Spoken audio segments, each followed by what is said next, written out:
Story 1. 10 years ago, I was retuning home from a road trip with two friends. I received a phone call from my parents asking when we would be arriving, and I explained that we were about 25 minutes away. About a minute later, we came around a bend. It was a full moon and we could see the reflection from a lake below us. And other than that, the road was completely empty. Suddenly, everything went completely dark in the car. No lights from the dash or gauges or headlights on the road.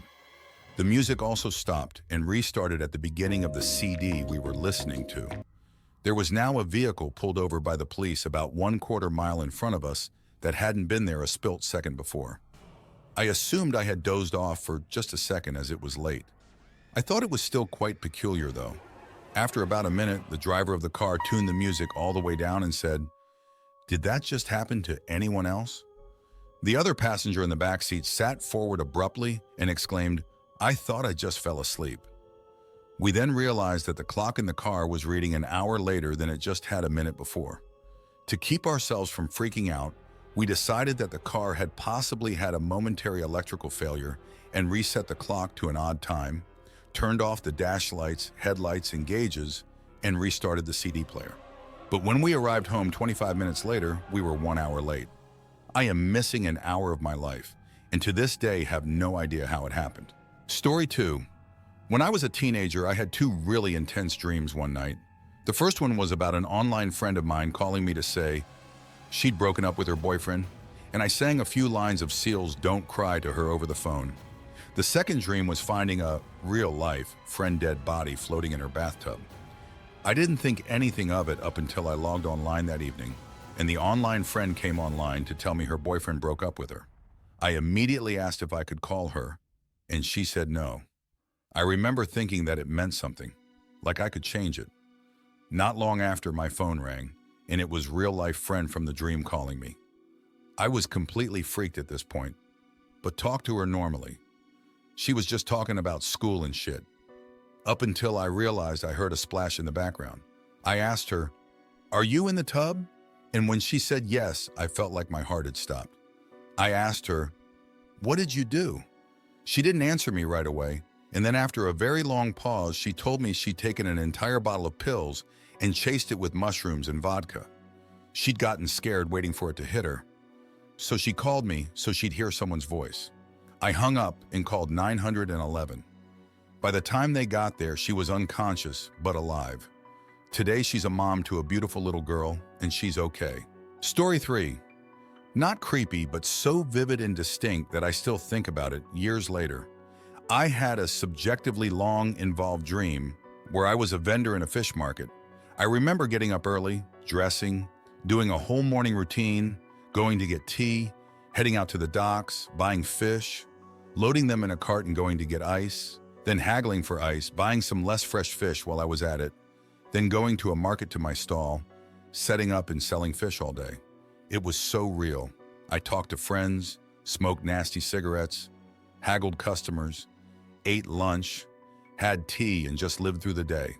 At the end of the day, I cleaned up, counted my cash, paid the stall rent, went home, cooked some of the fish I hadn't sold, sling with some veggies and rice that I traded for. I drank more tea, relaxed for a while, then drew a hot bath, soaked and smoked some more cigs, then went to bed. The next morning, I woke up refreshed, ready to go down to the docks to buy fresh catch. Except I was in my house next to my wife, truck parked outside, and it was Saturday. No work. My wife and I were getting geared up to go skiing in Oregon, and the car was already packed. Weird thing was, in the dream, I was single and a smoker. I'm not. And the whole long dream had been in fluent Chinese. The effortless kind of fluency that only comes from a lifetime of speaking it. Oh, and I had been Chinese. I'm a big, hairy white dude, somewhat fluent in Spanish, and I know a little bit of Russian. But it was just weird. I've never worked in a fish market. I wonder who I was. I wonder what that was. Story 4, this happened back in college. I was driving home from my cabin in northern Wisconsin through the Indian reservation. There was a man on the side of the road sort of limping along, and I pulled over and asked if he was okay. He said yes, he was fine. He just needed to get home because his wife decided she still loved him. They'd had a fight. I asked the man where home was, and surprisingly, it was the same city where I went to college, about 2 hours away. I offered him a ride. He didn't talk much. He was tired. When we got into town, he started giving me directions. Just down here. It's close, he said. Take a left at the lights. Okay, I said. Right here, he said, pointing. After the white truck. Here? I pulled into the driveway. Yes. Shut up, I said. What? He asked. He was grinning like he knew what I was going to say next. I used to live here, I told him. You don't say. Yes, upstairs, apartment number 3. Yeah, that's ours. Now he was smiling ear to ear. Small world, he said. He thanked me for the ride and got out of my car and walked through the front door of my old apartment building. I know it was just a coincidence, but it was one of the strangest moments of my life. Story 5. I was heading home with my dad. We stopped at a drive-thru.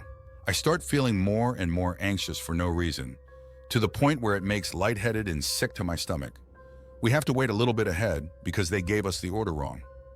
So I sit there feeling like shit, and it suddenly comes to me an urge to call my brother. He was trying to call us. He was in a car accident. No one died. Some got seriously bruised. He was only shaken. I told him to shut up and get as far away from the car as possible. He didn't understand, but followed through, trying to call some of his buddies, and I could hear them calling him a wuss, him giving up and getting far, and then a loud noise, people shouting.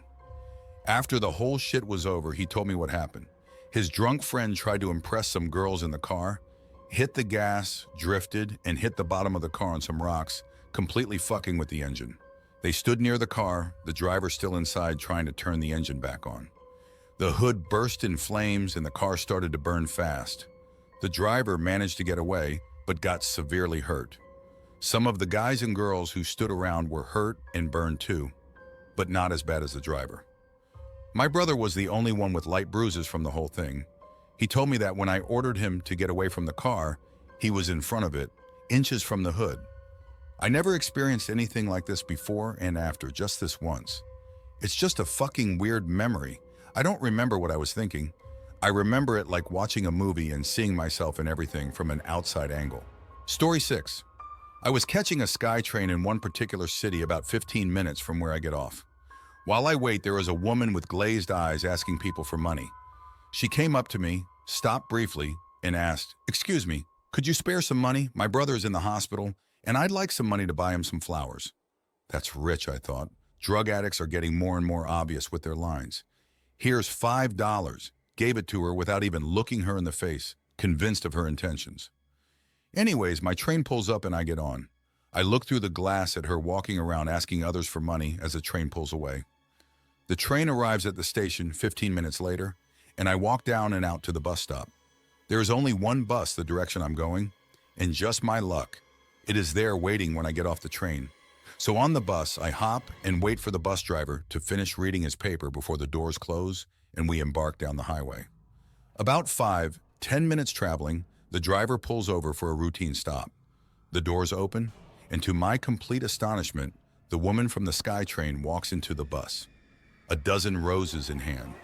She looks me right in the eyes as she walks past to take her seat. How in the blue hell did she get there? I took the train before her. I watched her at the train stop from inside as we pulled away. I went over a river. I caught the first and only bus going this particular direction. And not only did she beat me there, she had time to go to a store and buy a dozen roses. To this day, I have no idea how this happened. Story 7. It happened in early 2000 when I was working at a juvenile detention center in a small town in Oklahoma as a corrections officer. I was working nights at the time and went to work at 9 p.m. This one night when I arrived for work, my supervisor looked confused and asked me what I was doing there. I said, "I work tonight." And he said, "But they said you called in a few hours ago saying that you were sick." I was a bit confused and said, "It must have been someone else and they got the message wrong." After everyone else showed up for work that night, it was a bit more weird, but we carried on as usual and assigned everyone their places for the night. I went to work in the control room where I usually work. The control room is the center of the prison that has direct control over the cameras, doors, phones, and everything. After I relieved the guard on duty and settled in for the night, I looked at the message that said I called in. It said that I had called at 6:50 and said that I had gotten sick while out cleaning up after the storm. There had been a storm the night before and it was a bit bad, but not anything that I had to go out to clean up. It was truly weird. The supervisor came into the control about that time. He was also a friend of mine outside work, and we started talking about it and how odd it was. I decided to call my wife at home and tell her about it while he was still sitting there. I picked up the phone and dialed. After 2 rings, a man picked up the phone and with a raspy voice said, "Hello?" I did not know what to say for a few seconds. I looked at the phone to make sure I dialed the right number, and I had. After a few seconds, the person said, "Hello?" Again in the same raspy voice. I said, "Hello, who is this?" "This is Taylor, who is this?" the person said. My head started spinning because my name is Taylor also. I said in almost a scream, "Where is Anne?" He said, "Anne's in bed. Who is this?" I dropped the phone and told my supervisor to ring me out. I had to get home and I took off towards the door. I could hear Dave pick up the phone behind me and say, "Hello?" Followed soon after by, "What the fuck?" rather loudly. I ran to my car and drove home faster than what was legal, my mind racing the entire time. I busted through the door and my wife was sitting watching TV and was shocked at me being home. I asked her who was there and she said no one has been here. After a rather long talk with my wife, I went to call the prison to tell them what was going on, but the phone was dead. I went back to work and when I came in, Dave was acting weird and asked me, "How the hell are you doing this?" He told me that when I left, he picked up the phone and the person on the other end sounded like me. He kind of freaked out and hung up the phone. A minute later, as he could see my car leaving the parking lot, I had called back from home and asked what the fuck was going on. He said that I was a bit irate and said I was sick and did not feel like playing these games and was telling him to stop prank calling me and hung up. After convincing him I had no idea what was going on, we went back to work. Later, I find out that the phone line for my area had been knocked down the night before by the storm. This is absolutely the strangest thing that has ever happened to me. Story 8, this happened when I was 11. I still remember it like it was yesterday. My grandfather was getting old and had been in and out of the hospital a few times that year. At that moment, he had been in the hospital for probably 2 days. We had gone into the hospital to visit him, where I gave him a big hug and told him I loved him and would see him tomorrow. That night, I went to bed and had the most beautiful dream. My grandpa came into my room and sat in the rocking chair in the corner. He invited me into his lap and told me he was going away for a while and that someday he would see me again. I shouldn't worry because everything was okay and he wasn't in any pain. I smiled at him and gave him a big hug and told him I understood. I then looked over at my brother sleeping in the bunk below me and asked my grandpa if we should wake him up and tell him. When I turned back around to get a response from my grandpa, he was gone. I ran to the window to look out onto the front yard. There he was waving at me. He whispered, "Go tell your mom and dad exactly what I told you." I looked back at the door to my room and then back at the front yard, and he was gone. I immediately woke up, ran to my parents' room and turned on the light. I told them exactly what Grandpa had told me. They told me it was just a dream and to go back to bed. I told them again exactly what Grandpa told me. Again, frustrated, it was 2 a.m., told me to go to bed and we would talk about it in the morning. Just then the phone rang. It was the hospital. My mother started sobbing. Grandpa had passed. At that moment, she just sat there with my father staring at me. I still remember their faces. They both looked at each other, then me, then each other, and finally smiled and stopped crying. They gave me a big hug and told me they loved and to go back to bed. They ended up going to the hospital that night, and my aunt came over to watch us. But we have never talked about that night since. In fact, I don't think I have ever written about it, which explains the tears rolling down my cheeks right now. Wow, that was liberating. And I am glad other people have had these types of things happen. Story 9. When I was like 10 or 11, I was going to the beach with my aunt and her friends. There were 2 cars of us. To get there, we had to go through a very large industrial area. We didn't know the direction, so our car was following the other. Suddenly, they did an unexpected turn, and so our driver had to take a sharp bend. In that moment, we heard a very clear, loud voice inside the car saying, laughing, "Sharp bend, HM." The driver immediately hit the brakes. We looked at each other, puzzled. We all recognized it as a voice not belonging to any of us. In the very same time, we noticed that the other car has stopped as well. The other driver got out of the car with a scared face and shouted to us, Did you hear that as well?" They heard the very same thing inside their car. The area around was full deserted. Story 10. One day I was walking to work and all of a sudden had an urge to walk a different path than usual. I work downtown in a big city. It was a strange spur-of-the-moment urge to walk a different way that changed my life forever. I turned into an alley I had never seen before. As I remember it, I made it about 15 feet or so when an actual glitch happened. Everything in my mind scrambled. I felt like I didn't have a body anymore, just that I was a semi-conscious entity floating through some weird dimension. All of a sudden, in the array of different colors and shapes, a vision came to me. It was a bunch of strange-looking people that in my mind resembled businessmen in suits. They looked startled and panicked that I could see them. One of the people made a quick movement and everything turned to black. When I regained normality, I was on a completely different street. It was the same street that I always used to walk to work. I felt sick and severely disturbed/depressed. I've never done any hard drugs, never experienced any hallucinations, never have had anything like this happen to me. The weird thing is, when the glitch was correcting itself and I could see those people watching me like a caged animal, I had the feeling that I knew I was being controlled. It still bothers me very much to this day. TLDR had a moment of spontaneity, caused a real-life glitch. Life has seemed different ever since. Story 11. A long time ago, I had a conversation with an old workmate who said one day he in his house, when he felt a sudden need to go outside and stand on his lawn, he claimed it was the strongest, clearest feeling ever. And on doing so, he experienced a sort of wobble. He just said everything was screwed up for a moment. And he experienced a feeling of detachment, outsideness. When it passed, he tuned to go back inside. Now, while talking to me, he got quite upset at this point and asked me not to think him crazy, but he said the next thing he saw was his car parked in the street, and it was the same model/registration, but a different color. He was so thrown at this, and then more so because then his wife came out to ask what he was doing, and he said he realized she was in all appearance his wife, but somehow not his wife. He said from that point on, she liked foods she had claimed to hate before, and sometimes brought up memories he said had zero relation to things they had done in the past. He said things like his route to work was still the same, but somehow different. He said there were buildings on the way that either he had missed in the 6 years he'd driven past them 5 days a week, or had just appeared overnight.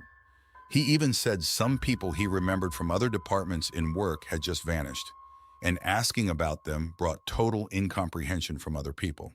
He was a totally regular, healthy guy, but he said he measured his life in relation to that afternoon. There were things that happened before the change, and everything afterwards he went to say he was now living his life with a feeling that about 15% of it had spontaneously changed that afternoon. We moved on and drifted apart since then, different jobs. But I've never really felt so sure about the permanence of reality ever since. Story 12. Back when I was in 5th grade, I remember sitting in class about to take an exam. It was one of those where the teacher would write down the question and we would all write the answer on our sheet. After about the 3rd question, I started to realize that I had already seen these questions in the same order and knew the answers. I honestly remember it being like Groundhog's Day, where I had this deja vu moment like I had already sat through the test the previous day. I raised my hand and said we had already done these questions, and I got this dumbfounded look from the teacher and classmates. I looked around like, seriously, I'm the only one realizing this? Oh, really? Our teacher says, what's the next answer? I went up and wrote the next several answers that just came to my head. He looked down at his test, verified the board, then canceled the test. Spent the rest of the afternoon with the teacher and principal being accused of compromising the test. The principal had him go through all his notes and lesson plans to see if he had briefed the test by accident in the past. They asked the other kids, nobody else remembered. They all scored shitty on the test. Story 13. About a year ago, I had a terrible nightmare. It started off me waking up in bed during a thunderstorm. As the room illuminated again and again from the flashes of lightning outside, I realized that the bed I was laying in wasn't mine. The head of the bed was against the wall. The door was located on, and from my perspective, I couldn't tell if it was open or closed. That is, until I saw the face. At first, just the nose and jaw broke past the doorframe, but then an entire face slowly passed through the doorway. I tried to yell, "Who the fuck are you? Where the fuck am I?" But it felt like I had lost my voice. No matter how hard I tried to scream, nothing came out, and this person continued to enter the room, looking dead ahead, away from me. Then, just as the person was completely into the room, their head snapped towards me, and it locked eyes with mine. I tried to get out of the bed, but felt completely paralyzed. The person started making their way to me, but with every step, their body contorted in ways that would break a normal person's bones.